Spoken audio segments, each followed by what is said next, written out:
পিরোজপুর সদর আসনে সরকার দলীয় সংসদ সদস্য AKM আউয়ালের সংবর্ধনা জানাতে দীর্ঘক্ষণ রোদে দাঁড়িয়ে অসুস্থ 50 জনেরও বেশি ছাত্রী হাসপাতালে চিকিৎসা নিয়ে বাড়ি ফিরেছে। তবে এই ঘটনায় এলাকাবাসী এবং অভিভাবকদের মধ্যে এখনও রয়ে গেছে ক্ষোভ। জনপ্রতিনিধিকে সংবর্ধনায় শিক্ষার্থীদের ব্যবহার বন্ধের দাবি করেছেন তারা।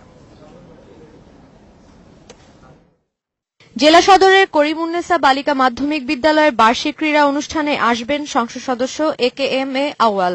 তাকে স্বাগত জানাতে গিয়ে দীর্ঘ সময় রোদে দাঁড়িয়ে অসুস্থ হয়েছে এই ছাত্রীরা। বুধবার সকাল 8টার মধ্যে শিক্ষার্থীরা উপস্থিত হয় স্কুলে, কিন্তু সংসদ সদস্য আসেন বেলা 11টায়। এরপর মাঠে জাতীয় সঙ্গীত গাওয়ার সময় লাইনে দাঁড়ানো ছাত্রীরা অজ্ঞান হয়ে মাঠে পড়ে যেতে থাকে। পরে তাদেরকে নেওয়া হয় হাসপাতালে।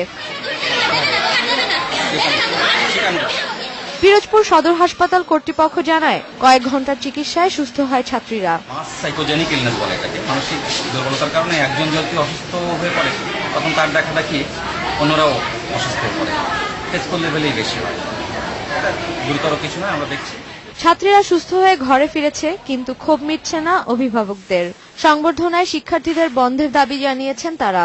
মানবাধিকার কর্মীরাও এ ধরনের কাজের নিন্দা জানিয়েছেন। স্কুল কলেজের ছাত্রছাত্রীদের দিয়ে এমপি মন্ত্রীদের সম্বর্ধনা না দেওয়ার জন্য উচ্চ আদালতের নিষেধাজ্ঞা সহ মন্ত্রণালয়ের প্রজ্ঞাপন জারি আছে।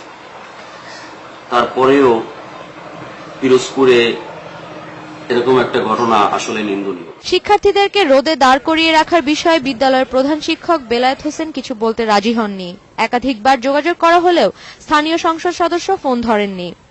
Independent news.